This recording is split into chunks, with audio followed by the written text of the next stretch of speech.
I have J.R. Sweet here today, and I'm honored to know this man. I'm honored to have met him and call him friend.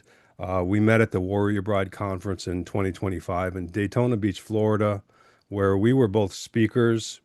And he's one of my heroes because there's not that many men out there who have seen what I've seen and experienced what I've experienced. He's experienced a different side of it. He experienced it personally, where I experienced it vicariously through my daughter.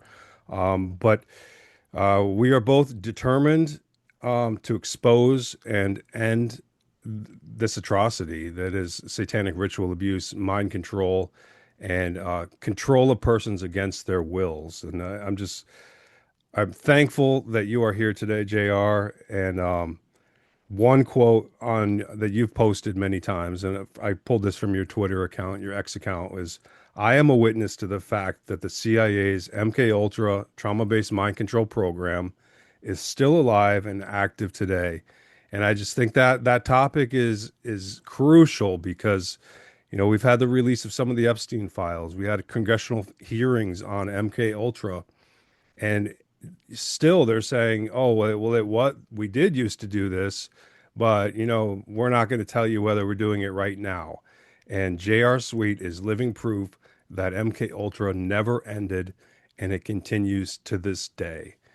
Um, so yeah, JR, I just thank you for being here, and I think we should begin by talking about trauma-based mind control and what that is and who's using it and wherever you want to take it, sir. Yeah, thank you, Ian. Thank you for the introduction. I appreciate it.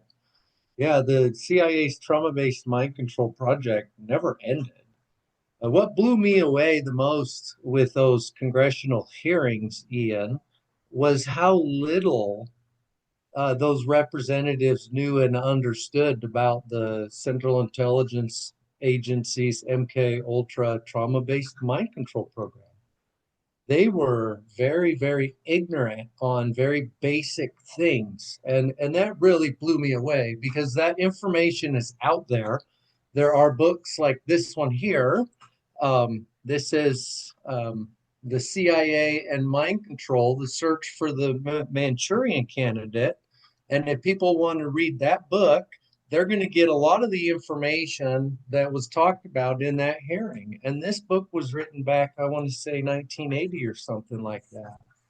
Like this stuff isn't new, it's been around a long time. So it really blew me away how ignorant those folks were.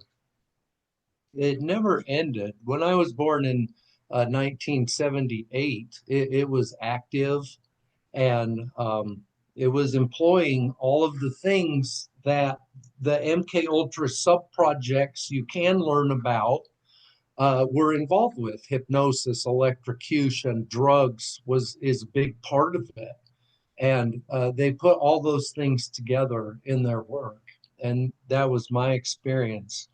Was all of those things all put together: drugs, hypnosis, electrocution, torture, trauma, deep, deep trauma. Something that folks don't seem to understand is this is trauma based mind control. This is not just, I want to control people and I'm going to hypnotize them to do what I want. This is trauma based mind control. That's what MK Ultra now is all about. And that is what they were developing then. And it's a bad deal. It's been going on for a long time. We like to talk about the agency doing it, the Central Intelligence Agency, but this stuff's been going on for a very long time in different occultic groups. It's a form of black magic, the ability to control someone and control their mind. And so this stuff isn't brand new. The CIA didn't just pull it from a hat out of nowhere. And the Nazis were involved with these things. Um, that the concentration camps, they were doing all kinds of testing on people at the concentration camps regarding mind control and twinning and various things. And after the war, we've had Operation Paperclip, where a lot of those Nazi scientists were brought over to the States. And so we're talking about the origins of the CIA's mind control program. And so a lot of those scientists were employed by the agency in the field of mind control through the MK Ultra program. And those scientists were brought over for a long time. It was like 14 years, 1945 to 1959. I don't know if Wow. folks understand, yeah, how long that was taking place. That's 14 years we're bringing over these guys that were involved with the SS, the Gestapo, very bad, bad people. And we were bringing them over to the States. And the public still has so little knowledge of what work they were have been doing, right? Yeah, Like that's been hidden from the public. We know Operation Paperclip is a real CIA operation. So, and we know that what you just said, that these doctors and scientists were brought over to the United States to continue that work. But we don't know, it hasn't been revealed what exactly they've been doing. yeah. Not in detail, or not in totality. Yeah, not in totality, because they love to talk about the research in rockets. That's one of the things that they just love to talk about. But what they don't talk about much is the mind sciences and the research there that these Nazi scientists were also involved in. And so, yeah, we brought in a lot of very bad people into our country, and those people were protected. Um, we brought in all these very wicked, evil people, and then we created laws to protect and create the CIA. We Hmm. had the 1947 National Security Act, and that created essentially the Central Intelligence Agency. And then the 1949 Central Intelligence Agency Act, or the Central Intelligence Agency Act of 1949, however you want to say it. And that gave the agency administrative rights and the right to not follow the standards of the rest of the federal government. It was essentially able to operate under the radar of oversight Right. due to that, which allowed for these atrocities to begin to occur. MK Ultra, it started back in the 50s, officially, the MK Ultra project. OSS was working on stuff before that, but the CIA in, I believe it was 53, is when MK Ultra was actually activated. And they did all kinds of studies on all kinds of things, like we were talking about here a minute ago: hypnotism, Hmm. electrocution, sleep deprivation, food deprivation, torture, all manner of things. Drugs was a very big part of it. And what we hear about a lot was the testing phase, Ian, of what they were up to. The testing phase of it, it's fully operational now. And they are actively using trauma-based mind slaves for different things throughout the country and across the world. And it's horrible to watch the news and observe these things. Something that I want people to understand, that the agency understands, is dissociation is the key to trauma-based mind control programming. I don't get to hear people talk about this particular thing a whole lot. I hear it come up, but dissociation is the key to trauma-based mind control programming. The Central Intelligence Agency was learning this. I was reading here in this book. This is something I've been studying lately to understand the full history. And it talked about hypnotism in this book, and how hypnotism worked and who was susceptible to hypnotism. And this offers the keys. And so I want to read something from this book here by John Marks really quick. The agency learned regarding hypnosis. The candidate had to be among the one person in five who made a good hypnotic subject. So they were looking to create a Manchurian candidate through hypnosis, the use Hmm. of hypnosis. And they were trying to take this individual and they wanted to hypnotize him, um, not over a very long duration of time. It was a very short duration of time. They were going to apprehend him at a social event, hypnotize him to do this thing, and then get him arrested. He was a double agent that they wanted to get rid of anyway. Hmm. And so they wanted to do this experiment on him. But there's a lot of troubles with that because you're talking about the 1 in 5 rule. Only 1 in 5 people you're able to hypnotize. And he needed to continue reading, and he needed to have a dissociative tendency to separate part of his personality from the main body of his consciousness. That is exactly what we're talking about is dissociative identity disorder, which is the basis for it. And so we're going to talk more about occult groups and the ways of the occult regarding mind control in this conversation. And I just want folks to know how important that link is between the agency's work in trauma based mind control and the occult and their knowledge of abuse and creating dissociative states and identity disorders. Because someone who disassociates, they're not only susceptible to hypnosis, but you're able to create within their subconscious mind multiple personalities for multiple things. And so that's how we have shooters that are mass shooters that out of nowhere, they just go out and shoot up a school. Hmm. That's why we have assassinations occurring by individuals that you would never even consider. Like, why would this individual do this? It makes no sense logically, even. That's why you see a lot of the stuff in Hollywood where someone like Britney Spears, as Hmm. everyone says, acts up. Well, she's moving through altars because she has a multiple personality disorder because of the abuse and things she's been put through. Hmm. And then in the music industry as well. And in the music industry, they'll even flaunt it in your face. It's pretty dramatic sometimes. What is that band? I forget. When I think of it, though, I will bring it up. Tech Okay. Nine, I want to say. And Tech if you Nine. look at some of the covers of Tech Nine, yeah, it even shows multiplicity in the cover. It Hmm. clearly demonstrates it.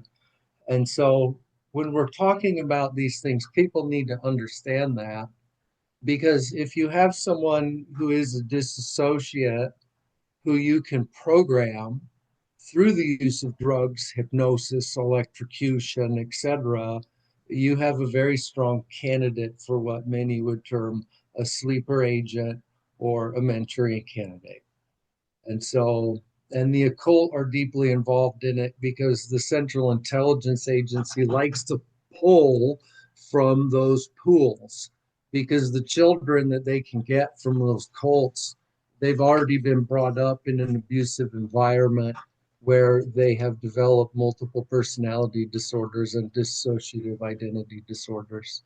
And so the agency pulls from those families, and even in those families, it's very Audian, but there's a sense of pride in it when their child is selected for the project. They feel proud of that, and so it's all a mess. It's all a really bad deal, and Yeah, I think so I think that's one of the hardest things for regular people to understand is sending your child through something like this program. And I when I was talking to my dad about your book, that's what that was his question is like how could people do this? And I'm just like, Dad, it's because it's the upside down of what's right and true. You know, yeah, it's the reverse of how like how I want to raise my children, right? It's the total upside down of that. And it's just that's what it is. You it's know, what like it is. It's a yeah. reversal. Yeah, And those individuals, like my father, for example, and my mother, they also have alters, Hmm. and you don't always get to know exactly who you're dealing with Right. them. And there's parts of them that didn't like it, what was happening, what the family was involved with. And there are parts of them that protect it and further it. Hmm. And there's conflict there in the human mind, even among those people who are involved. Yeah, people always say, well, how could someone do that to their children? Well, they themselves are a multiple. Hmm. And there may be a part of them that wouldn't do that to their children, but there's another part that's overriding that part that may be older than the part that's been a father, that's been around longer, that went through different things, faces different fears and Yep. traumas and programming, and that one's overriding that one. And it's a bad deal. It's a sad deal. It's easy to get angry and to just be really, really, really mad. And there's nothing wrong with that. That is something we all go through, for survivors and for people who just hear about it. Hmm. You get angry. It should make us angry. It should make us angry. Yeah. But there's another point where we have to work past even that Yeah. and say, okay, well, what is the solution? Because the people that were doing bad things to me, not all of them, some of them are prisoners themselves, Right. and they don't know a way out. And that's for me one of the hardest things, is even knowing how to help those people. Yeah, So it's like a literal labyrinth in their mind, where the door out is concealed and hidden by lies and programming and just subconscious desires that come from programming and all of those things. yeah, It's a bondage, right? And that's the purpose of it, is to create bondage, spiritual bondage, psychological bondage, and that bondage is passed down through the generations. yeah, it is, and that's a slave family. Hmm. In the end, um, we see these folks that are rich and powerful and famous. Let's use Tom Cruise for an example. A wealthy man, everyone would think he's so successful, but he's a slave, and Hmm. his children will be slaves. And his parents were most likely slaves. They're used in the film industry. They're rewarded because they have to be, in order to create that status, that image of status that they want the public to perceive. But those families are slaves. Yeah, or Uh, DiCaprio is another one that you've written about and spoken about.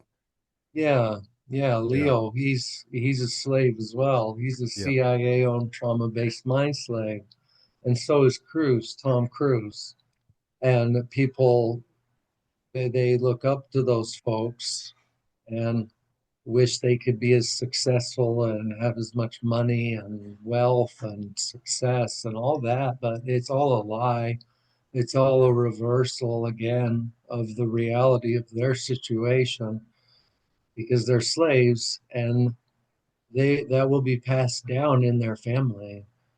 And so it's really important, for people like me, coming from a satanic bloodline and being sold into the agency. It's very important to me to break those binds and break those bonds, for my lineage, to end it, to end that yeah. cycle. Someone has to cut that That's the tie. most important thing, right? Is it stops with you. Yeah, it stops with you. You don't Hmm. let it keep going. Right. Yeah, and that is something that really motivates me, Ian, is I know what they're doing, and I know how evil it is, and I know how dangerous it all is, and I don't want to leave that for them. Yeah. And so people are going to have to take courage and have faith in God, because we have to end this. And the only way I found is exposing it, bringing it to the human consciousness. If people don't even know what's going on, then they can't do anything about it. Right. But if they can know, then they can do something about it. So, what I want people to take away from that, you know, I was used for a lot of the things that I've defined, Ian. I was used as an assassin. I was supposed to be used in a mass shooting, which was going to be, it was an assassination that was going to be covered up by a mass shooting. And that ended up being a failed attempt Right. because my programming broke And down. that's in your book. That's detailed in your book. Yeah, yeah, Yes. and those are all of my journaled memories, and people Yes. can freely read about this, or they can find it on my website for free if they don't want to buy the book, mormonmonarch.com. And so that's available to folks, no cost. They can just look it right up and start reading right now if they want. And so, but I was used for those things, and so it's not just something I say, it's something very close to me because I experienced it. And it was like a nightmare, like a really, really bad nightmare. And it's not good. I see people make comments on X and in various places that try to romanticize what the Central Intelligence Agency's MK Ultra trauma-based mind control program is. And there's nothing good about it. No. Nothing. It is a pure violation of humanity's free will through the most horrific means. And so I think the public really should work at becoming educated on these things. So I appreciate you doing the work that you do and bringing light to this. And I know that you have your own story, Ian, which is heartbreaking. And I don't want to take up all the time talking about me because a lot of these things tie into some of the things you experienced as well. Yeah, well, I think that's what's interesting is that, like you experienced MK Ultra as a child. I married a woman who experienced MK Ultra as a child and then abducted our child back to the cult, excuse me, because of what she called mind control. So just how our experiences parallel each other and kind of, show the different aspects from a different perspective, but we're both suffering because of the same evil, and we're both motivated and dedicated to exposing and dismantling this evil because of what we've experienced. How did you get out and keep your family safe from this? Because that's something, I'm still dealing with that. Um, but you are out. You're a whistleblower, and you and your wife and your children are removed from this now, right? Yeah, yeah. I want nothing to do with it. Um, that's a really good question because when I started to wake up into this in the year 2017, I realized that I had amnesia and I realized I needed therapy. Something had happened in my life, and I started to work through that amnesia. And it was beyond shocking. When I was a child, my grandfather told me if I ever knew the truth about some things, it would shatter my reality. That was a story about a movie producer that he had been involved with, and he didn't want us to know who the movie producer was. Hmm. And he told us if we did, it would shatter our reality. And that's about the only way I can describe it is my reality was completely shattered. in a very brief amount of time, I Hmm. gained a very clear understanding of, I can't say who I was, but I can say some of the things I lived through. And I'm still discovering things, but it became very apparent very quickly that I was involved with the the Central Intelligence Agency's trauma-based mind control program, and that my family was involved with that, directly involved with that. And when that happened, it was a real shock, and it came as a shock to my family. And when that happened, I had to make a choice, Ian. I had to decide, am I going to stay alive? I think is what the real question is. And what am I going to do? Because I could have gone back to my family. I could have kept it all quiet inside, not told my wife, and quietly went back to my family and told my uncle and my father something's wrong. I'm remembering things. I could have done that, but I Hmm. didn't. And I believe it was God's will, not only my own. It is and was my will, but it was also God's will because God had to actually step in several occasions because I should have been dead to rights under several Hmm. occasions because it was extremely dangerous. And I understood how dangerous it was very quickly. And when things were occurring that were a very dangerous situation, such as two Mormon missionaries visiting my home at 8:45 at night, um, right after I put a post up on Facebook. I put a post up on Facebook. This was back in 2017 when I was first starting to remember stuff. And I said, the CIA is in, no, the Mormon church is involved with the CIA's trauma based mind control program, Hmm. something to that effect. And within 4 hours, they were driving down my driveway.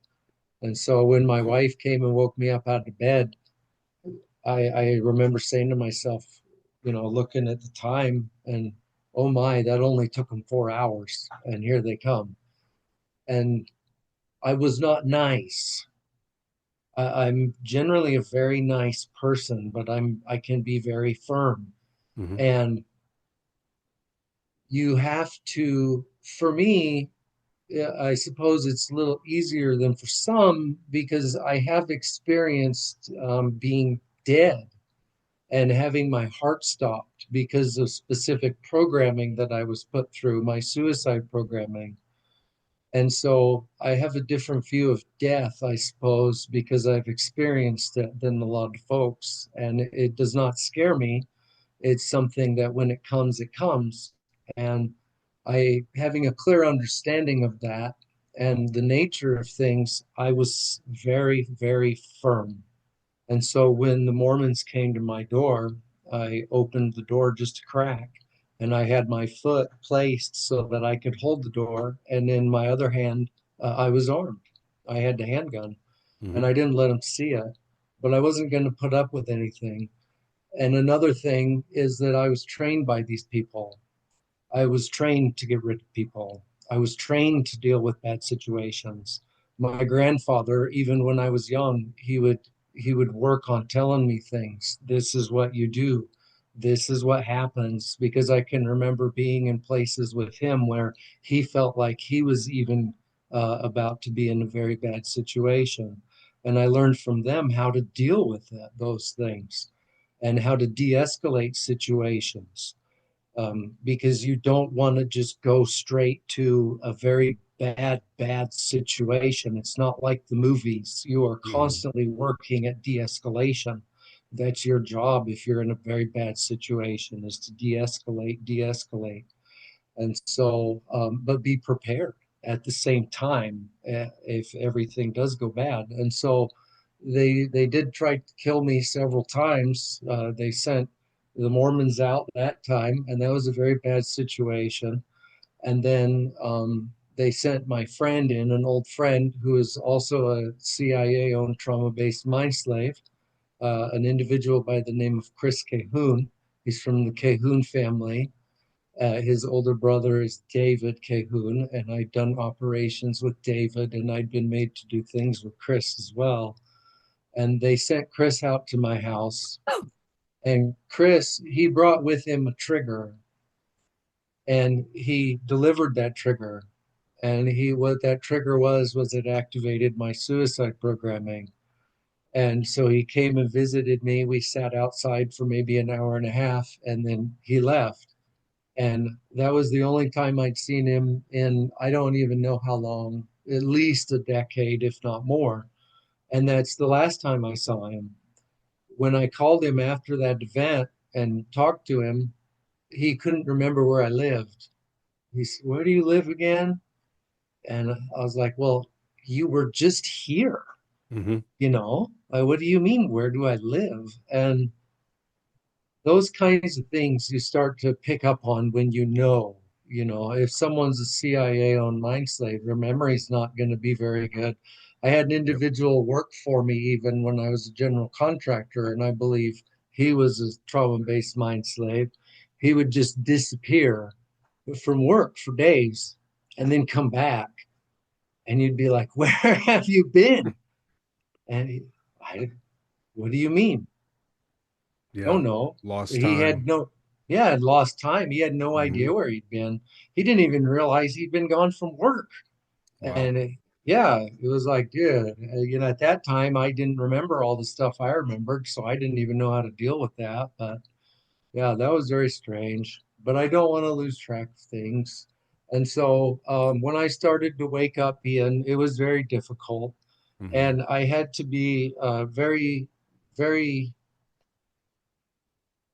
I had to be strong at that time in my life. And lucky for me, I was married. I've been married now for a very long time to a strong woman Hmm. as well.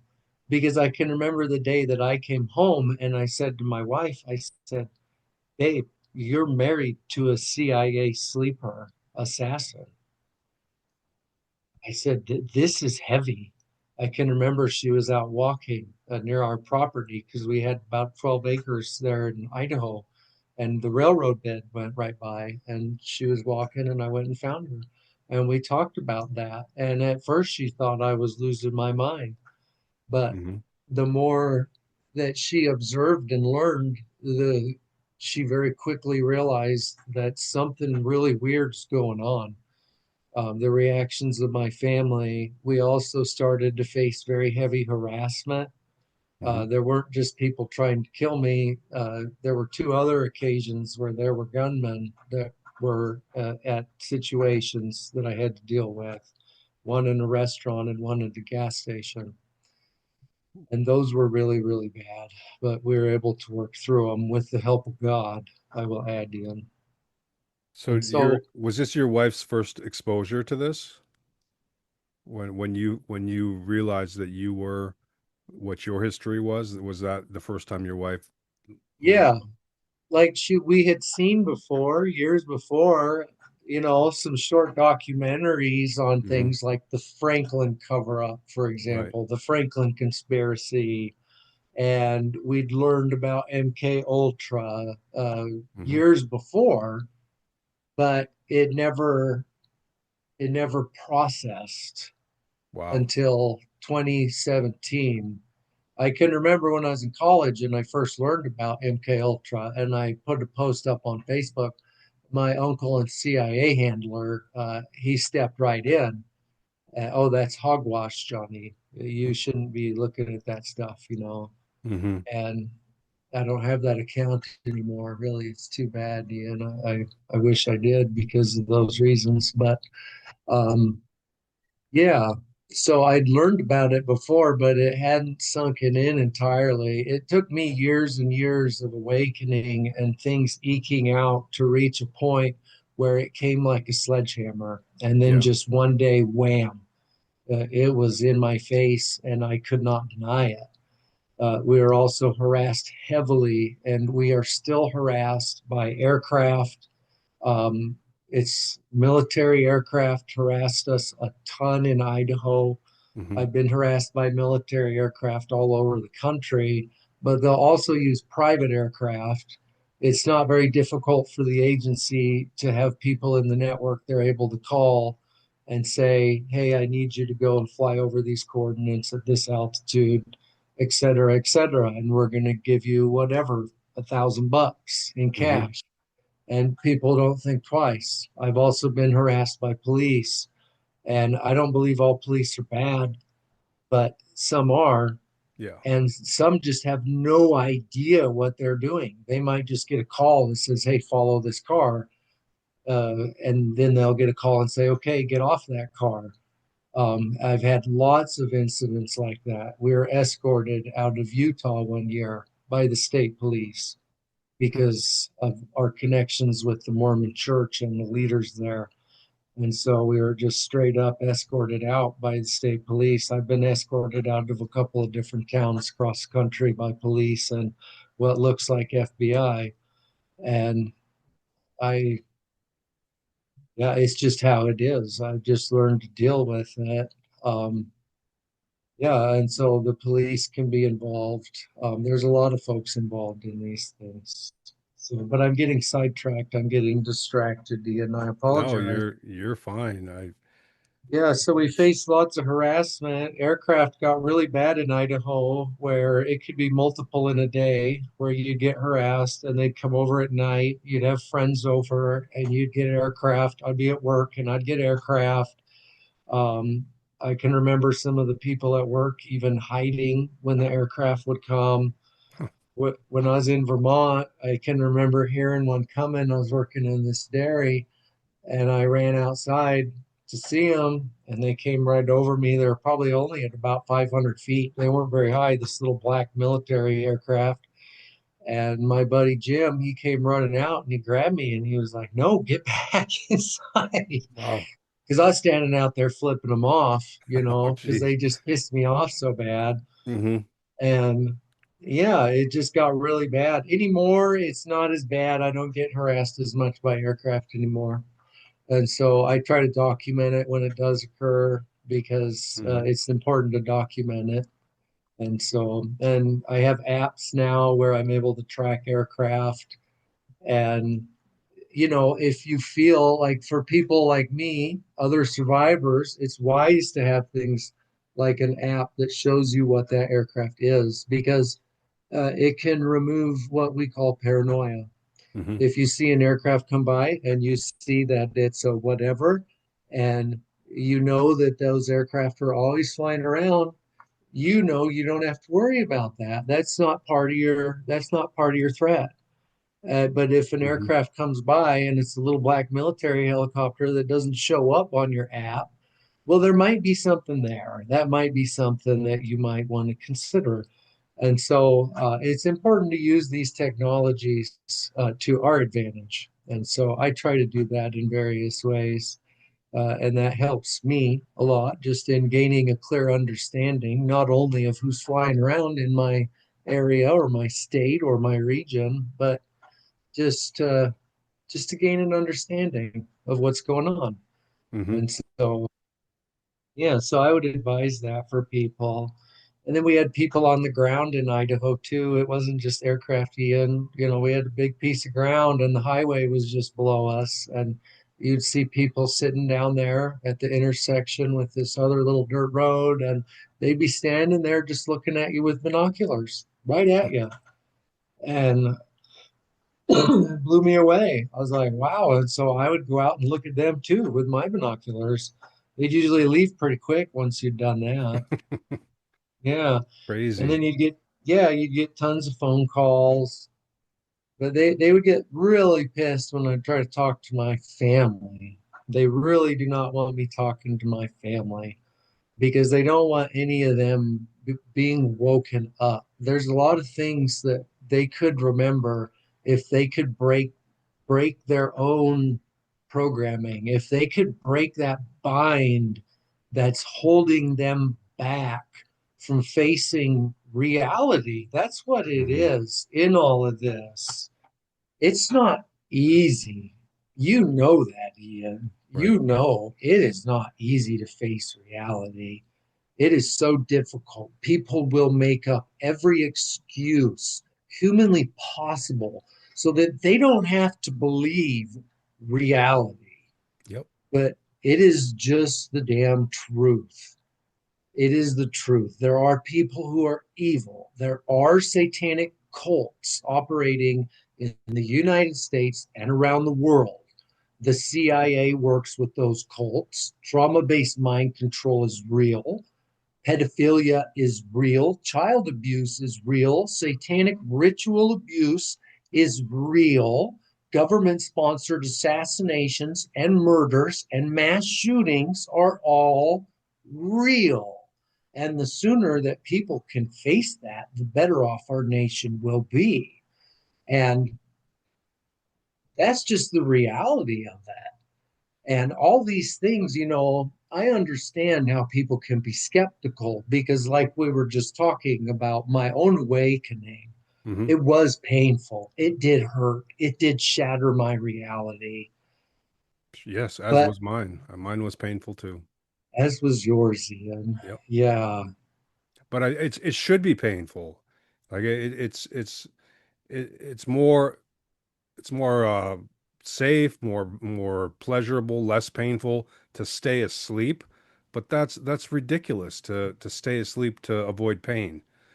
yeah, And not that we always have a choice. I didn't have a choice. You didn't really have a choice. It just happened when it happened. But I think you have to be willing to stretch past your comfort zone, or else just be assured that you are blind to something. You're not seeing everything. Well, none of us are seeing everything anyways at any one given time. But I had every sign that, like, when people look at the signs that were in my family that leading up to my daughter's abduction, they're like, Ian, why, how could you see that? How could you not see that? That it's your fault. You're to blame. And it's like, yeah, I'm not trying to defend myself. I was completely blind. I had signs from my daughter that she was being abused. I had signs from my first wife that she was telling me and ultimately telling me flat out my family's a cult. And my mind could not go there because it would have and did shatter everything that I believed in.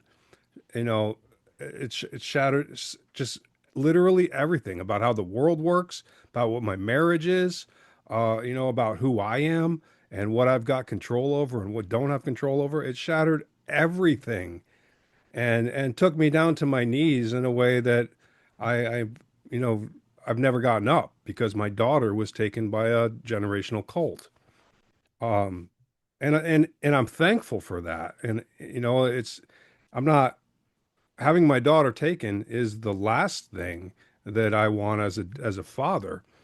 But on the other hand, like I never would have seen what I've seen. I never would be in this fight.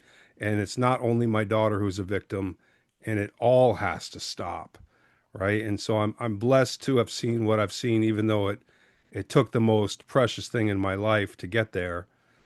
Because now I'm sitting here with you, and now people like us are saying, no, this has to stop, and people need to see this.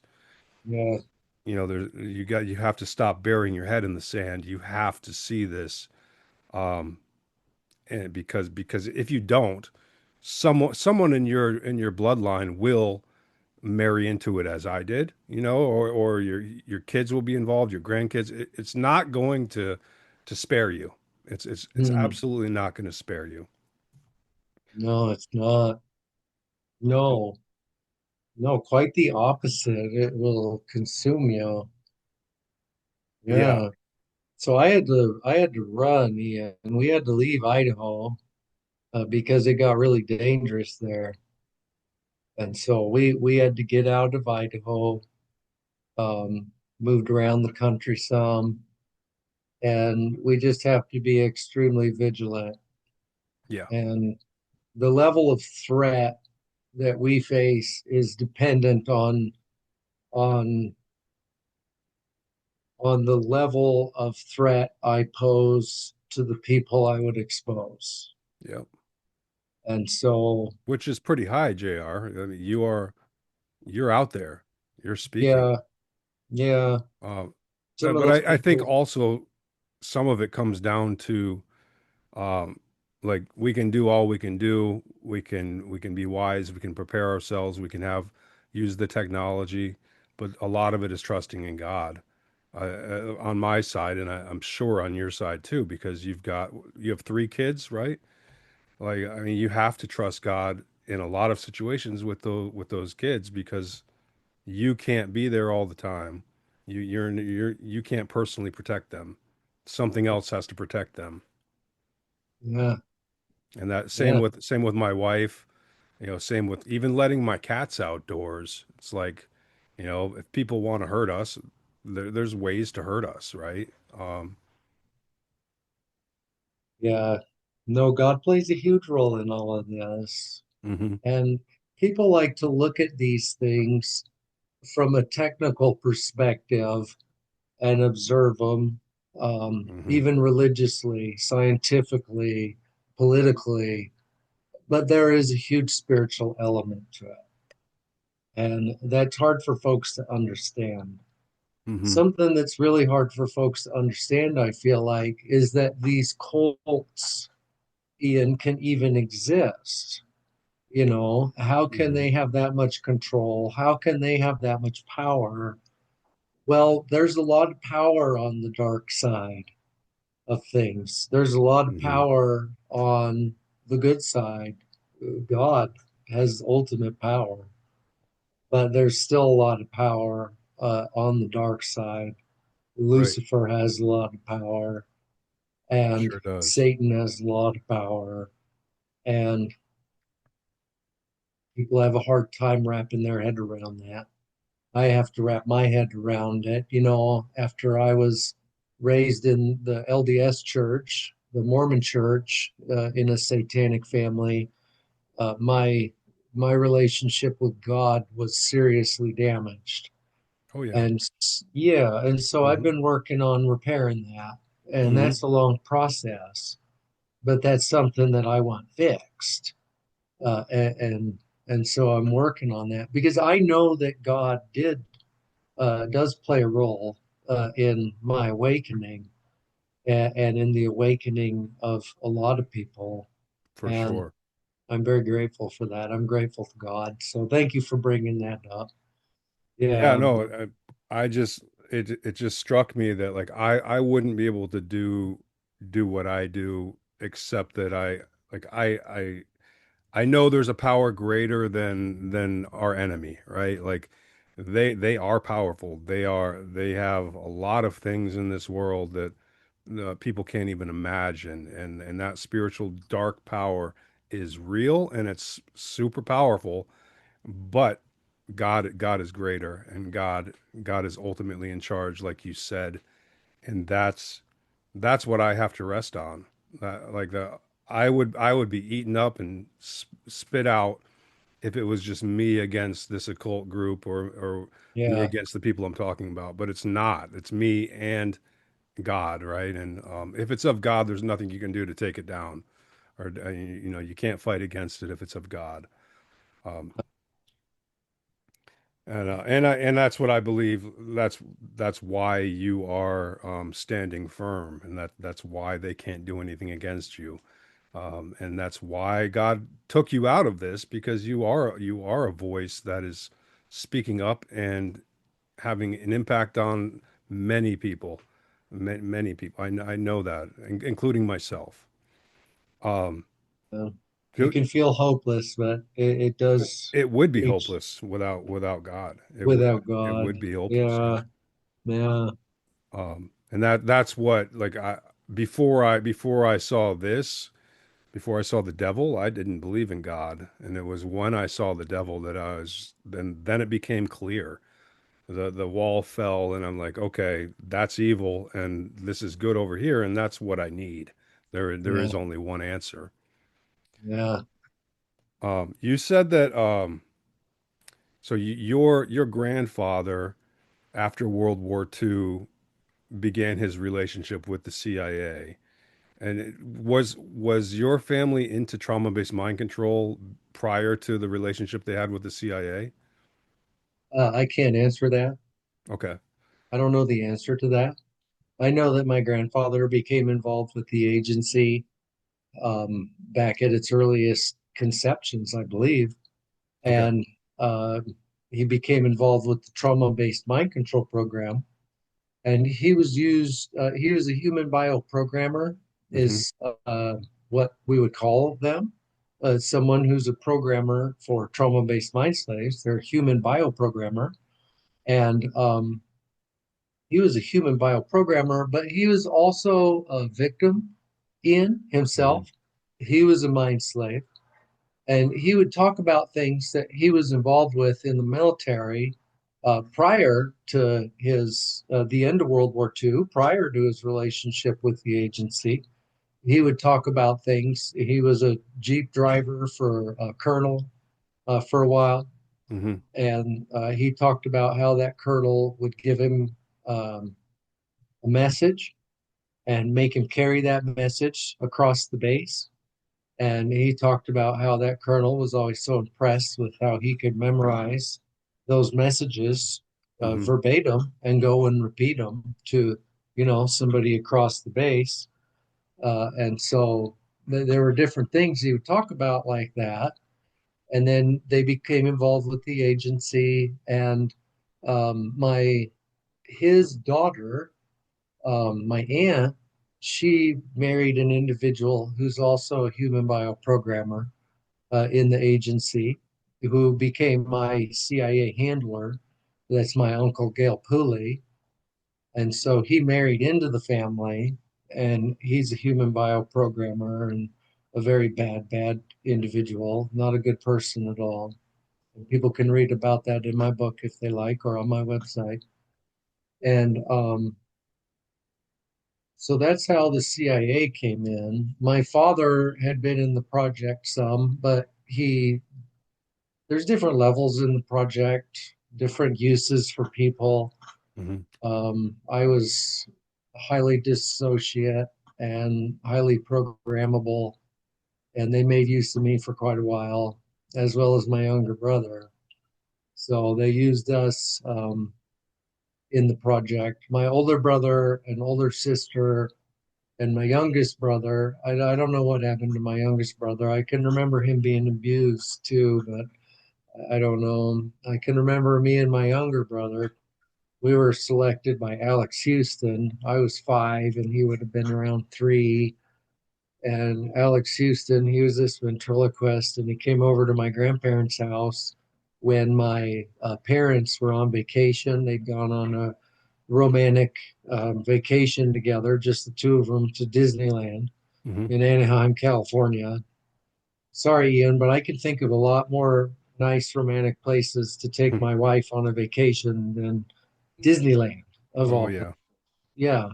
And so they were there to get trained on how to take their children through the park, though, because there's a lot of programming that occurs at the Disneyland theme park.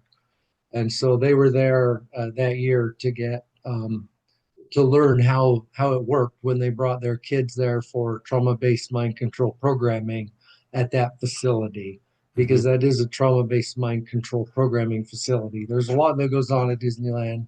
People have no idea. It's hidden in plain sight from them, and they can't even imagine that it's going on. Now we're back to reversals, Ian. Sorry, that's just my dog. Now we're back to reversals. Hmm. Uh, Disneyland is really an opposite of what you think it is. They have given people this idea of Disneyland in the most positive, wonderful, beautiful experience, this bright light. No, I'm sorry, it can be that. Yes, Hmm. but swing that pendulum. The pendulum doesn't stop in the middle, it goes all the way to the other side. There is some bad, dark things going on there, and people just can't even imagine.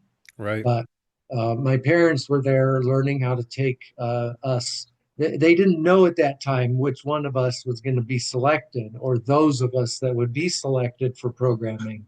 It's called monarch programming, often referred to. And so me and my younger brother, though, we were selected for the project. My older brother and older sister weren't. And my youngest brother, he wasn't born yet. So that is my connection with the CIA. It came through my grandfather and through my uncle. And my grandfather, he was abused. He was involved with bad things when he was a kid. He ended up running away when he was really young. He was like 13, working in the CCC camps, and then ended up in the mines, and then ended up in the military. Yeah, the whole thing is a very bad formula for being pulled into something like this. Hmm. And so, yeah, yeah. Does that answer that, Ian? Yeah, it does. Because I wanted to tie it into my first wife's family, and I'm not I'm not sure. I'm not 100% sure whether the CIA is involved in, the torture programming of my first wife and my daughter. Uh, Yeah, but but my first wife did show me the CIA base in her town. I do believe it is monarch mind control. Um, and regardless of whether the CIA is directly involved, I think like from your book I have on page 391 that the CIA knows, right? Either they're involved directly or they know this is happening and they're not doing anything about it. And this quote says, he said that the CIA and the Pentagon could seek out and attempt to destroy these occult groups, but he said that it would only make us enemies with them and push them even deeper into hiding. The members of this group were immensely powerful in the world stage. And that's so this is my first wife's family is a generational occult family. Um, the perpetrator who stole my daughter is big in this city, works with the president of the city, and so whether the CIA is involved, they know, and they could do something about it. But that's one of the reasons why I've had is just when I write to the State Department, when I write to anybody in the U.S. government, they just shut it down and will not have this discussion with me. Um, and just protect one another's backs, like it's all just a no, go talk to this person, no, go talk to that person. We can't help you because XYZ. And it's so ridiculous that they deny the existence of this. And then when you have a survivor or a victim, they just absolutely just stonewall you. You know, they just act like you're crazy and this couldn't possibly be happening. Um, Even they know what's happening. They absolutely know what's happening because they're doing it themselves. And yeah, you, they're actively involved in it. I've tried calling the FBI, Ian. hmm Uh, I tried talking to them. They hung up the phone on me. They just said, "We're done talking." And I said, "What the hell are you talking about? yeah. What do I you mean you're hanging up on me?" I've I've tried, sent the FBI emails too, and I sent the CIA in Washington D.C. a paperback copy of my book. Of course, I never heard anything back, but nice, nice. I, I mailed it to them priority mail. I just sent it Yeah, right to that's awesome, Ian. Yeah. Yeah, no, they don't. They cover each other and they actively work together. them. You know, when I was, oh, what year was that? 1995. Well, I was sold to a US senator. The CIA was involved in my abuse. So were US senators, Hmm. like Senator Robert Byrd. He was a very evil man, and he was the man who purchased me, literally purchased me as a slave to be used by the Central Intelligence Agency and by himself, even for gain and for whatever they wanted to use me for. Because I had been raised in a satanic family, and in that satanic family, they had given me the base of dissociation when I was selected for mind control programming when I was 5, I was selected for mind control programming. My sponsorship came from the CIA for that programming. I was programmed in all kinds of different facilities, including the Disneyland facility. It's not just CIA mind slaves being programmed, though. That's something a lot of folks don't understand is that in Disneyland, you could have these elite families, these elite satanic families are heavily involved with Monarch programming. They put their own children through it. The Ford family is a good example of this. I know this personally because I can remember the Ford family being at the most dangerous game when I was made to play that. They raised their children differently. Hmm. And so you have these different families that are doing it generationally. The agencies involved, these different churches and cults are involved. And so I was raised Mormon. Well, in 95, when Hinckley became the president of the Mormon church, he wanted to know everything he could know, and he wanted to know about the CIA's trauma-based mind control program. He wanted to know what the CIA was doing with the kids. It was pulling from the satanic incestual bloodlines in the Mormon church. The Mormon church is notorious for covering up pedophilia and satanic ritual abuse. And he wanted to know, what is the CIA doing with these kids? And so we had to do a presentation for him. He came up to Haley, Idaho, and we did a presentation for him.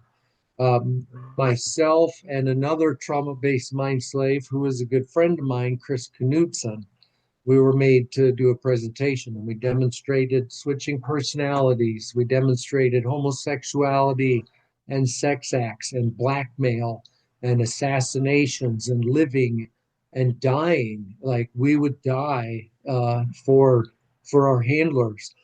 And we had to demonstrate that, and it came very close. I thought I might die during that, actually. You never know when you were going to die when you were in Hmm. those situations. It was really horrible. And then we demonstrated torture. We demonstrated also remote viewing for Gordon. So Gordon knew about all these things.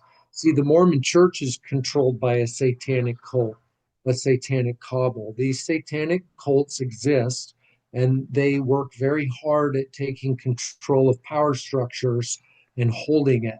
The Mormon church is a great example of a power structure economically, mentally, spiritually. It's a power structure. If you can control that, you can control that population on all those levels. And so they have taken control of the LDS church.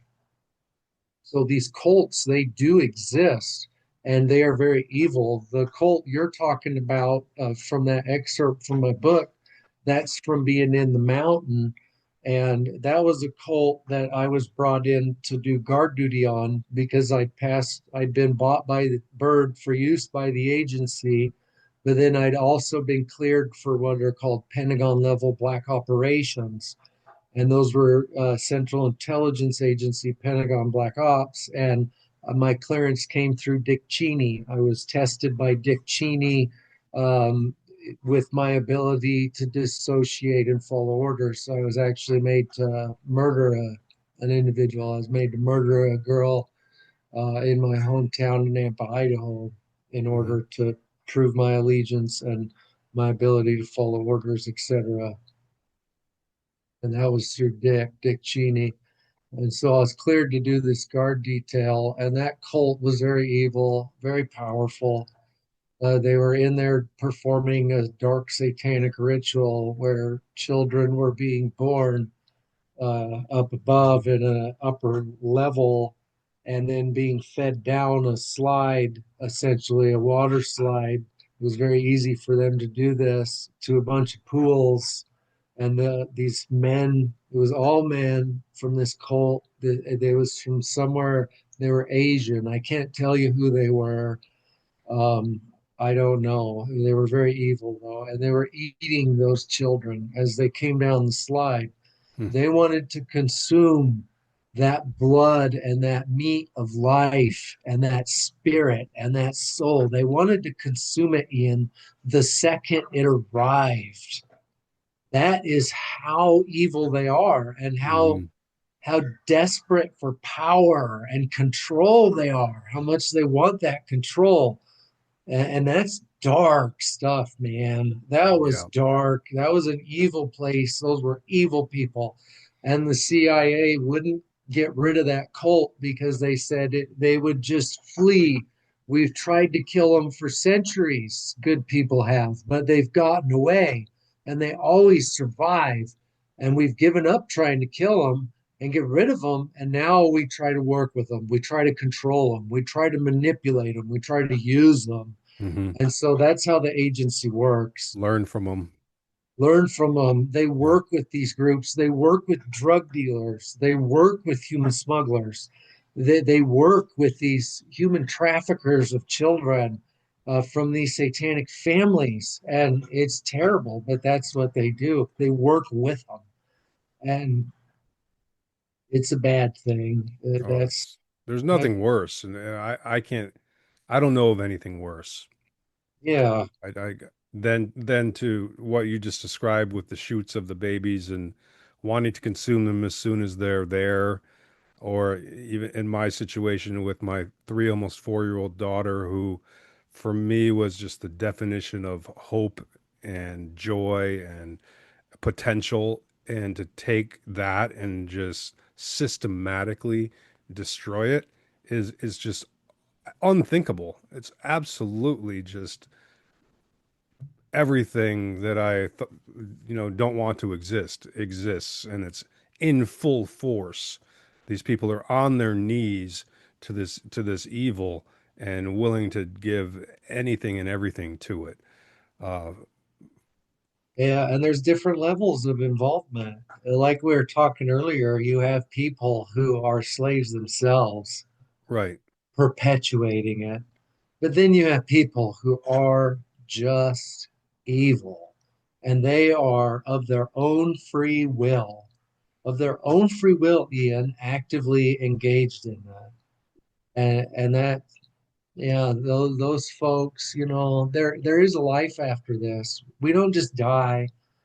We shed ourselves of this body and then we go back to where we came from with God. right.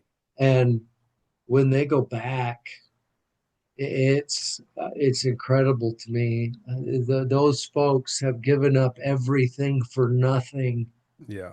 And everything for nothing. that's like it took me a while to get to that point, but like I pray for the my ex-father-in-law who stole my daughter and abused my daughter. I pray for him because yes, I want him taken out of the way. I want justice, right? Yeah, But ultimately I know that this man was a child who was not born this way, who was made this way, and is in such a bondage that it's like my thought would be, all right, why don't you just shoot yourself in the head rather than abuse your child, right? If you have to do, yeah, but it's not that easy, and the bondage is very real, and these people are stuck. So I do pray for the perpetrators. Um, it's not personal. I realize that we it's not flesh and blood we're struggling against, but it sure looks like it yeah, sometimes, and yeah, uh, it's a yeah.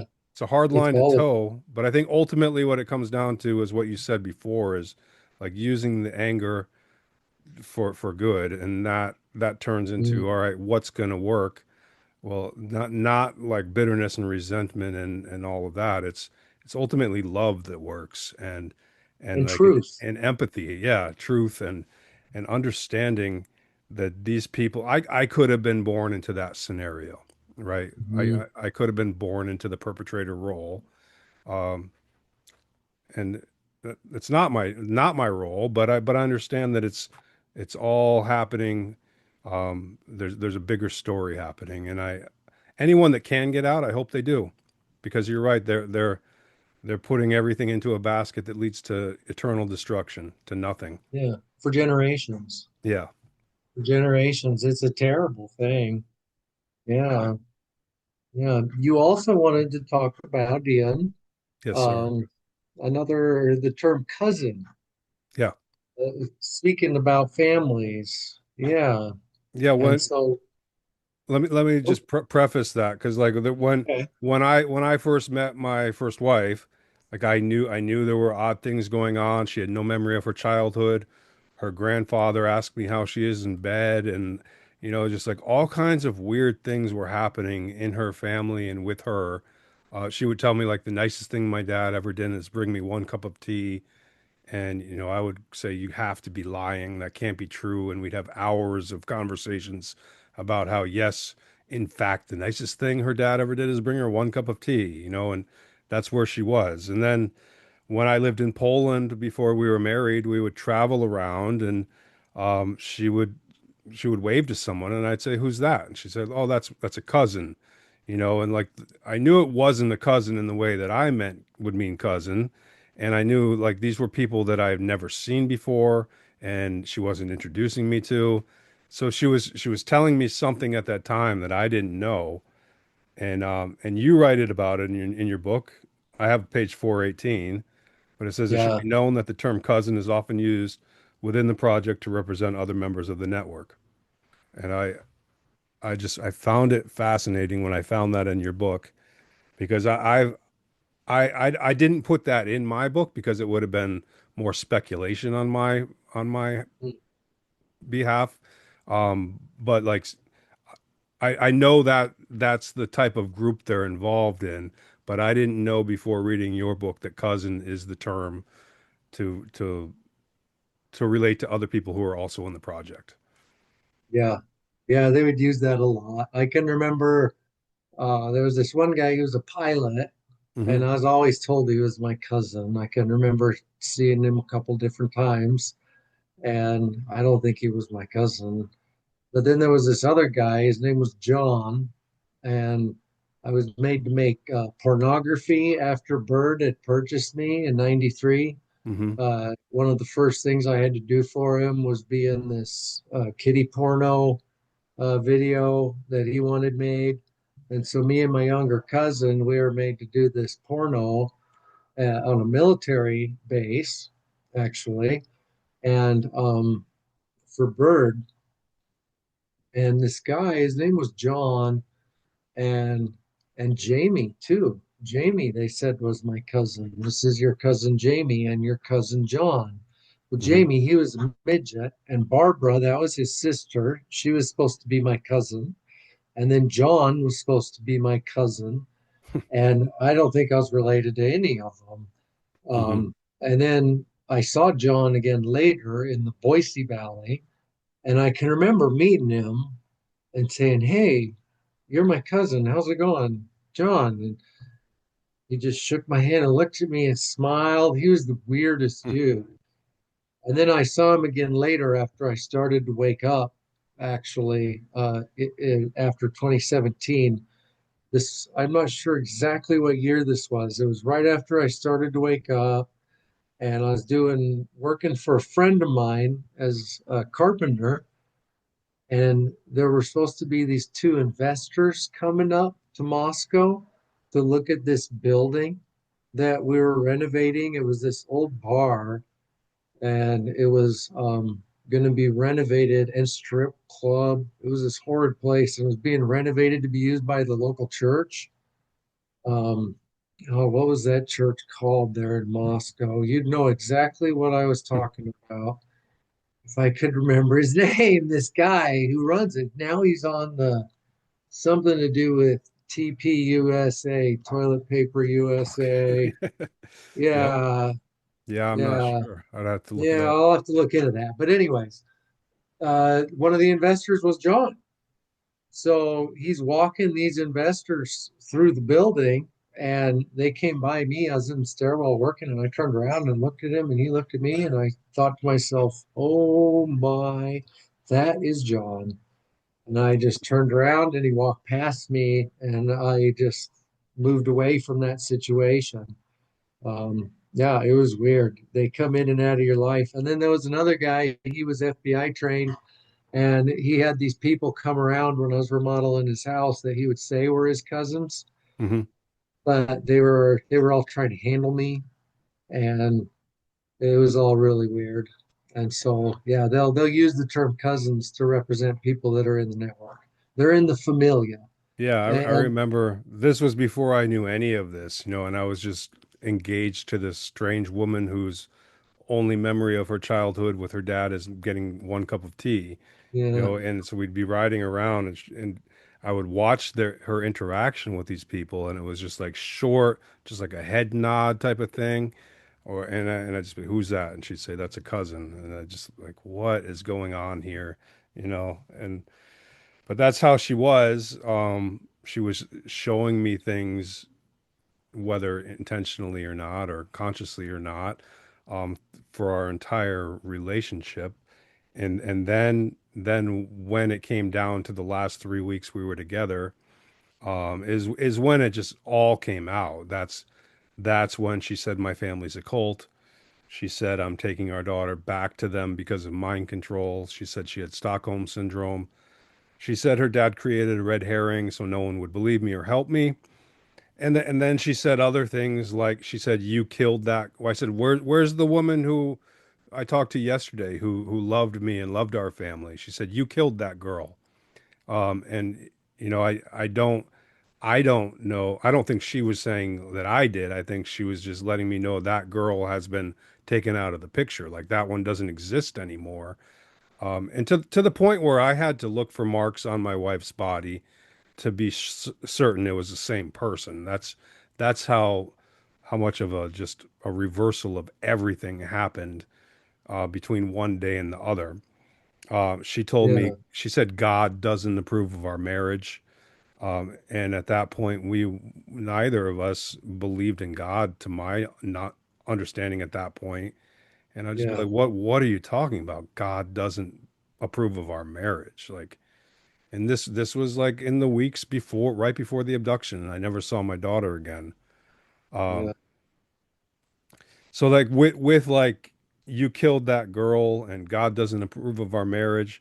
It sounds to me like she went back to her abusers, and they wiped out the person who was um, the person I knew as my wife, the one that said I love you, and was the good mother. They wiped her out and told her that she was going to take our daughter, and there was nothing she could do about it other than give me some clues and then actually go through with it. Yeah. Dissociative identity disorder. Hmm. Yeah. Multiple personality disorder. Yeah. Because Which, some parts do want to be free. Yeah. I'm sure that was there times when she would communicate with you? You've mentioned before music, yeah, movies, where she would try to communicate concepts of what had happened to her through those other mediums. yes. So in the last 3 weeks we were together, like her stance was, I hate you and I've always hated you and I'm taking our daughter back to the cult. The Yeah. only thing that she asked me for was to download Drake's Thank Me Later album. And so I downloaded that for her thinking, yes, thank you for letting me do something for you. And then I gave it to her and she sat in the kitchen, chain smoking her cigarettes and listening to the songs Shut It Down and Miss Me When I'm Gone hundreds of times over those weeks. And I'd be like, shut it down. Well, shut what down? What's going on here? And miss me, like, I miss you. Where are you? When I came home, I thought we were great. We were great. What happened? And just so she over and over and over again, she listened to that in our home up until the abduction. And then she also made a list of movies she wanted to see with me. And the last two movies I ever watched with her, which were on the night prior to the abduction and the one right before that, were Remember Me, which is a movie where two people fall in love and then the World Trade Center happens and one of them gets blown up, and Unthinkable, which is a Samuel L. Jackson movie about torture. And that, so like she was telling me, she was saying, do it for her, meaning for our daughter. Just she wasn't making sense, like coherent sense with what she was saying, in a way that I could understand. But the whole picture of everything that she was telling me, with everything that she was doing, was very clear. Yeah. Yeah, that makes sense to me. When I was younger, Ian, I can remember I was dating a gal, who is also Monarch programmed. Hmm. I don't know the extent of her relationships with various things, but she was Mormon, came from a pedophilic family. Her father was military. Her father was actually present when I was tested for my CIA Pentagon level black ops. But regardless, we would be programmed together sometimes, and we'd be made to do things like make pornography together. And we made this one porno one time in the basement of her grandparents' home.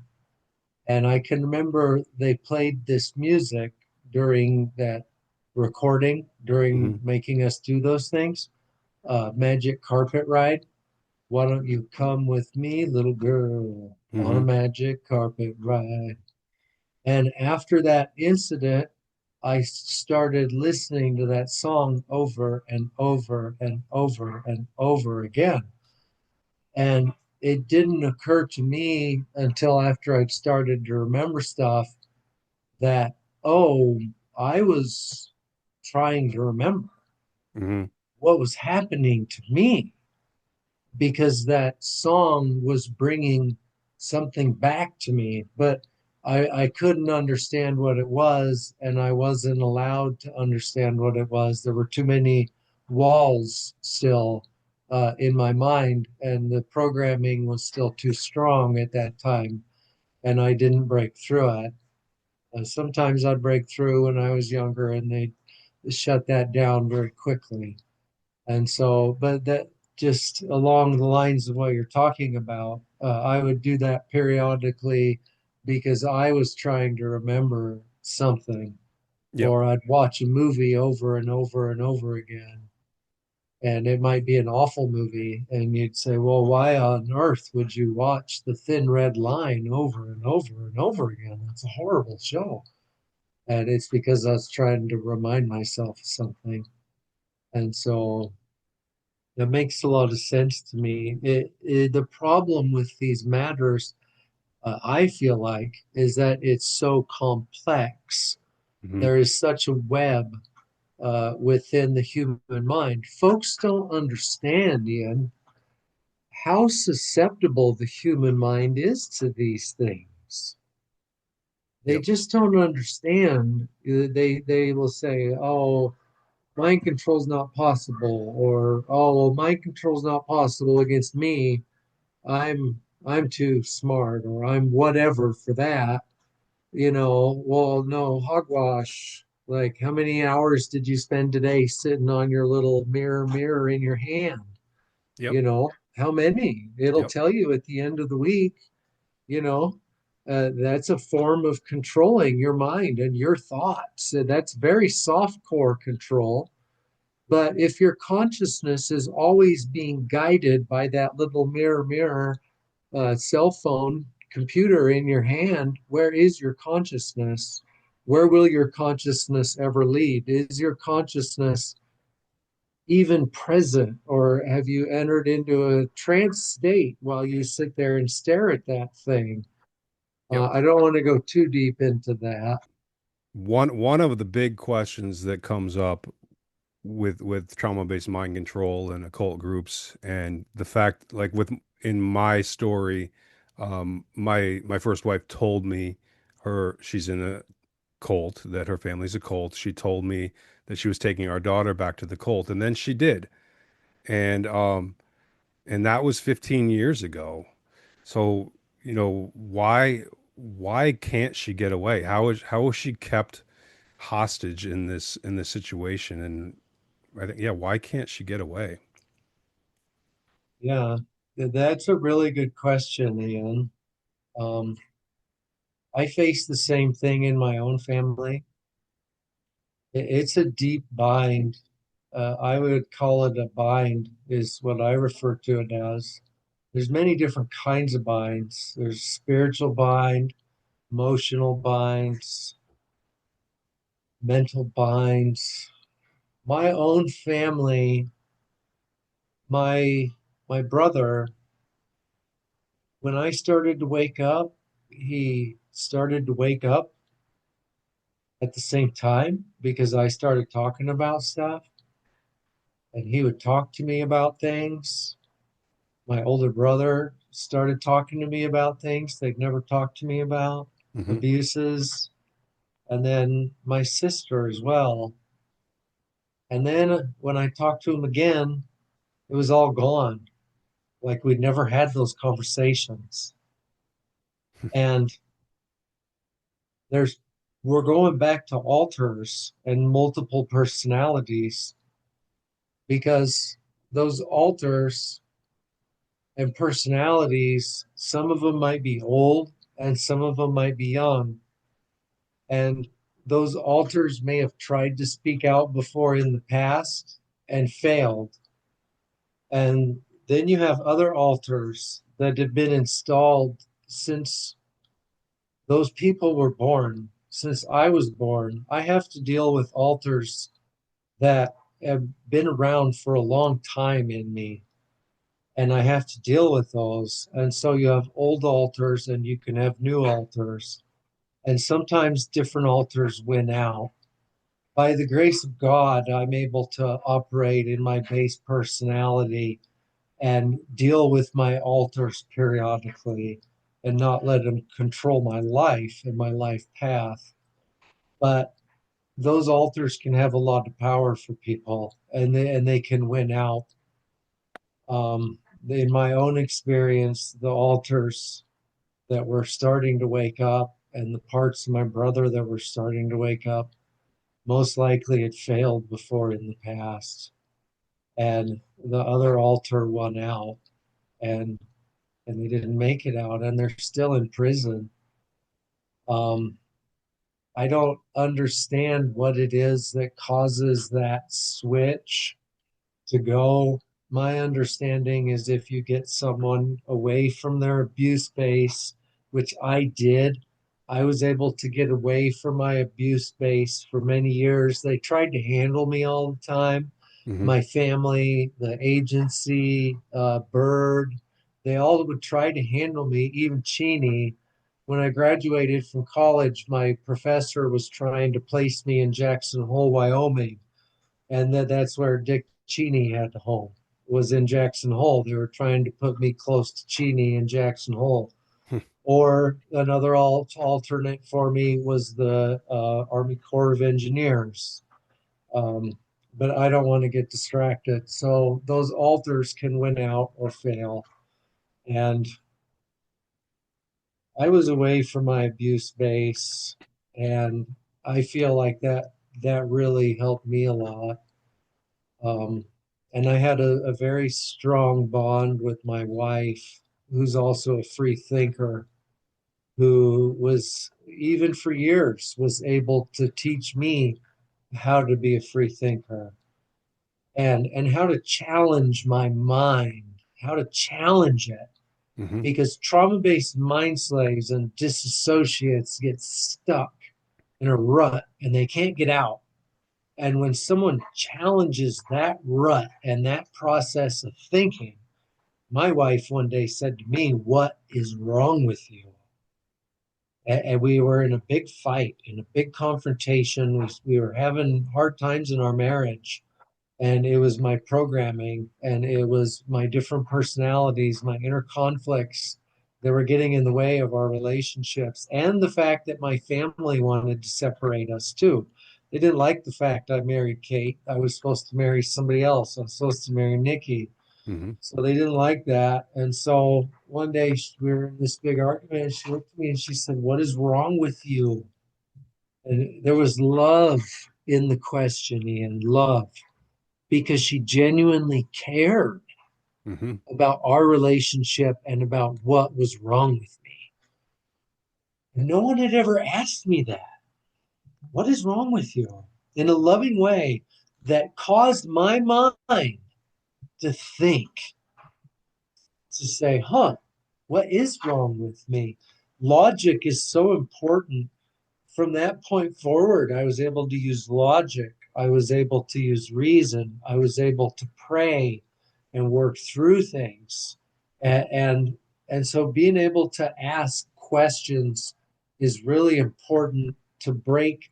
the cycle of the thought patterns of trauma-based mind slaves and dissociates Hmm. because they're so used to their patterns and their processes. And so I feel like that's part of the keys to breaking it. It's a form of shocking them out of it. You got to be real careful with that, though, because there's other programming that can step in and can override that, and they can become suicidal. They could kill you. They could kill themselves. They could kill their whole family and their neighbors, and the list could go on. And so it's such a touchy subject and so hard to deal with. But you have to break through that programming with logic and with love and with empathy, Hmm. which can be really difficult for people because when you're in an argument with someone, especially a mind slave, they're so irrational. It can Yep. just piss you off and make you so mad. Yep. But it's also like that. That was my experience. Like I knew that my first wife was running a script, and that I could throw a monkey wrench in that script, Yeah, and make it all unravel. that's a good way And to say I it. would try to do that, and I tried to do that when I ultimately saw her in court, because I knew that I could just blow apart her whole story, but Yeah, it didn't work out how I thought. But she like it's a literal script, and when you question it or cause a problem with that script, it almost causes like a short circuit. Like yeah, they don't know what, because the critical thinking isn't involved, right? It's just yeah, whatever they've been told to think. So yeah. yeah, We have to and learn how to think again. I think Kathy O'Brien talks about that quite a bit. yeah, So, PTSD learn to heal. Yep. yeah, And that's a good segue into this. When my first wife was away from her family in Poland for large segments of time, like I thought I didn't know what was wrong, but I also saw her getting better. I saw her healing. I thought that the bad things would never happen again. Why would they pop up again? Well, and then she would feel this pull to go back to Poland. I have to go. And then she would just get on the bus and go, and then come back a totally different person again. So how are these occult families like functioning and maintaining control over time of these people? Like how are they operating and maintaining secrecy and control throughout a person's life? yeah, yeah. That's tough, Ian. I've thought about this. It's tough um, because they're using altars. These people are multiples, and they're building those altars from a very young age, and those altars exist in a state of trauma through fear. And they're running on programs. How do these families function? Part of it is that they're dysfunctional, these families. They are dysfunctional. And if you're around them a lot, you start to observe the dysfunctionality. But they run on, like you said, these on a script, and people play different roles Hmm. in that script. You have, like my mother, for example, she was like a breeder. Like she existed to breed children, not only for the cult, but in my family for the agency and for the government. And my father, he played a role of a provider. And my mother, she gave my father 5 children. She was good at being a breeder. And my father, he owned a computer business and was not overly successful, but fairly successful in business. And he was good at being a provider. Now, if you asked him to be a father, Hmm. good luck. You might as well throw that wish out the window, or for my mother to have any kind of just empathy. Good luck. You might as well throw that out the window. Hmm. But you will get something to eat, most of the time. Um, yeah. And so they're dysfunctional. but they play their roles in those personalities because they have different parts that are made to play different roles on the surface, which people see, as Hmm. well as in the dark where people don't see.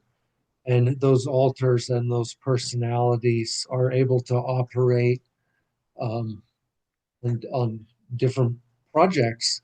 Me personally, Ian, I'm really, really good at what I do at work. I'm really good at it. I'm a project manager, site superintendent. I do a lot of things at work, and I'm really good at it. And I'm not bragging. I'm Hmm. just saying that I am because I am. That's what I do. But when it comes to being a father, I struggle because I didn't get that from my father. Hmm. I was taught the provider part, but not the father part. Or I'm not good at other things. I have trouble being a husband. I have Hmm. trouble with these other things, or being a good friend to people, because those parts of me are different parts. And I'm working really hard at bringing all my parts together and healing, but it's a slow process and I'm still working at it. And so these families, they are dysfunctional, and you can see it when you really start to look at them. Yeah. But they control through fear and through simple things, even like money.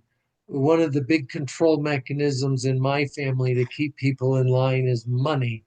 If you're good and you're always doing what Uncle Sam wants Hmm. and what the church wants and what the family wants, you are financially rewarded. I can even remember having Charlie Pride talk to me about this when I was abused Hmm. by Charlie Pride backstage. He talked to us about these things because Bird wanted him to talk to us about these things. It was important for them to know if you're good, you'll be rewarded. And so there's fear because you were raised in this psychotic family. For me, where my family not only abused us sexually, raped us, abused us, made us be in kiddie porn. But my family was also involved with satanic ritual abuse, satanic ritual murder, and they would make us be involved in those things. So there's a lot of levels of fear in there that help to control that family through those altars. Normal folks can learn how to work through their fears, but Hmm. we're talking a lot of times little fears. The fears we're talking about right now are big, life and death. You Yeah. you might have watched your friend have their throat slit out, or you might have been made to slit their throat out yourself, because that's what that altar was made to do. And so that's the kind of deep seated fear for control that they use. And this is what survivors who haven't woke up yet are dealing with, is that kind of fear. People will recognize it and say, oh, that's paranoia, or that's this, or that's that. But they're dealing with a very deep trauma and a trauma bind, essentially. And so those are really bad. But then there's also the money factor as well. And then I also wanted to talk about really quick, because when you're raised in a family like mine, or a family, I can't say a family like your ex-wife's, Hmm. but an occult family I know, such as I was raised in, you're raised different. And that difference starts with incestual sexual abuse, being made to be in porn, like I was saying. But then there were little things too, Ian. Like my grandparents, it was really important for them that before we made it to a certain age, we learned our opposites. And so when we were really little and just learning stuff, we'd have to work through our opposites. We had these flashcards and we had to work through them. You had to learn opposites. And now I'm going right back to how what we first started talking about in this discussion of opposites, because those opposites are so important to them. We were also raised with treasure hunts, And so treasure hunts were really important to my family growing up when we were real little. You had to get good at them and you'd be rewarded for doing well. And these are all things that I believe are connected to programming. And then there was also mirror programming. There was this school that my grandparents wanted me to go to instead of public school, and it was being run by this guy that was in the network, and it was a monarch programming school, a school where you went and you would be put through monarch programming, and it was a private school. And down in the basement, I remember there was this room that the guy was working on. He was filling with mirrors for mirror programming, Hmm. and music was really important and all this stuff. In the end, my parents didn't take me there. I went to normal public school where I was still taken into other classrooms the general public's not allowed to go, and was put through monarch programming there. Magic was also really important growing up, and magic shows. You And mean then sleight of hand or real magic? uh, a lot of that comes in flashes, and I haven't completely worked it out, but um, it has to do with it's sexual, Okay. yeah, sex magic. Hmm. And so as children, and so yeah, as I work that out more, I can talk about that more, but I can't talk Okay. about that a whole lot right now. I apologize. No, yeah, So, understood. and then it also, leads into Satanism and demonology, Hmm. something folks avoid a lot in the survivor community, at least I think so. Maybe more people talk about it. I don't watch a whole lot of survivor videos. I keep it pretty low on that. Hmm. But is demonology, because demonology is a big part of it all too. And all this goes back to fear. So you have these altars functioning through fear and this control and these different programs, even because the world don't want to go too deep into that. These satanic families carry a mission through time, these satanic families and these cults, Hmm. and they carry it through time through their altars. That's another function of these satanic families, is to carry the agenda of the what I refer to as the satanic elite, Hmm. to carry that agenda through their altars. We used to have history; it was an oral history before writing ever developed in humanity, and that oral history is of the satanic elite and the satanic occult is buried in the oral history in multiple personalities in various individuals from satanic family bloodlines across the world. And that's a really difficult thing for humanity to access. You can't just go to the library and get a book to explain that to you. So um, these families, they appear to function, they function through control, they function through fear, they function through blackmail, bribery, and they're slave families. Hmm. And it's a bad deal. Yeah, the slaves have to free themselves. We have to free ourselves as slaves. And if you're involved in the occult, or if you're involved with a government agency such as the CIA's MK Ultra trauma based mind control program, it's up to you for yourself. And ultimately, it's a sad thing. I understand your predicament, and that's painful, Ian. That hurts me, you know? Yeah, I know you. I know you feel it. I know Yeah. you understand it. Yeah, you can feel it, man. Like that Yeah. hurts. I feel that. I've lost my family, my brothers, my sister to it, my cousins. I have contact with none of them. So I understand your pain. Sorry you've been through that. Oh, thank you.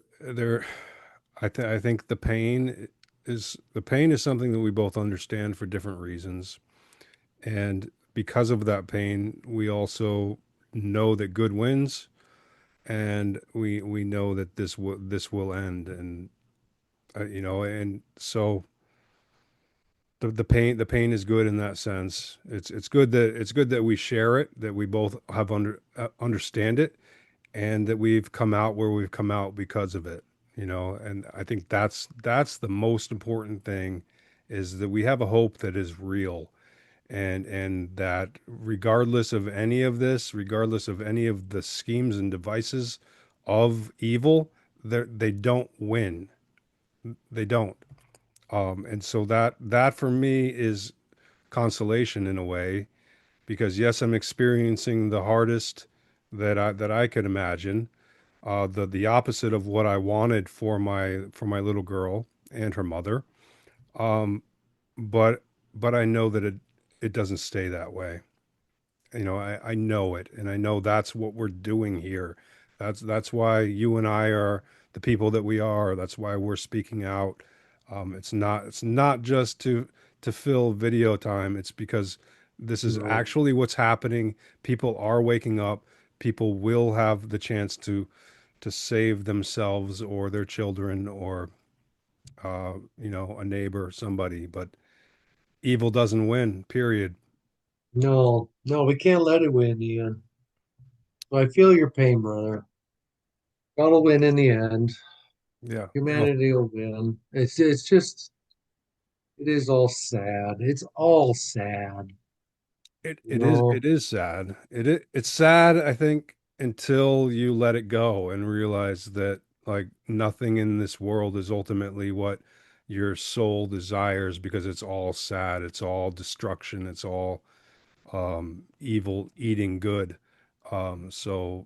So yeah, it's like what I used to think life is, it isn't, but it doesn't mean that what it is bad. We're in a Yeah, we're in a war, and we're on the winning side of that war. And to know that, to see it clearly, and to wake up every day and take steps towards that victory, to do our role in it.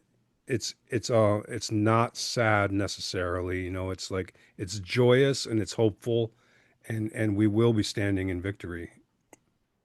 Like that. amen. That's what keeps me going. Yes. Otherwise, I would grab a gun and go eliminate as many of these perpetrators as I could. But that's not the way that I believe I'm supposed to go, and I don't believe it's the way that wins. Um, No, good as a spiritual, God does win. God does win. It's not up to the people practicing evil. A lot of them are blind or in darkness or in bondage. Um, but that will be shut down. It will be exposed and dismantled. amen. Yeah, so I don't want to hold you, JR. I'll thank you very much for for talking with Thank me you, today and Ian. It's meeting been me awesome today. to just see you. Yeah, it's been Yeah. fantastic catching up with you and just having a conversation. We didn't really get to talk that much when we were in Florida. Um, No. we were busy and tired, I think. Yeah. Yeah. But I'll Definitely. Yeah.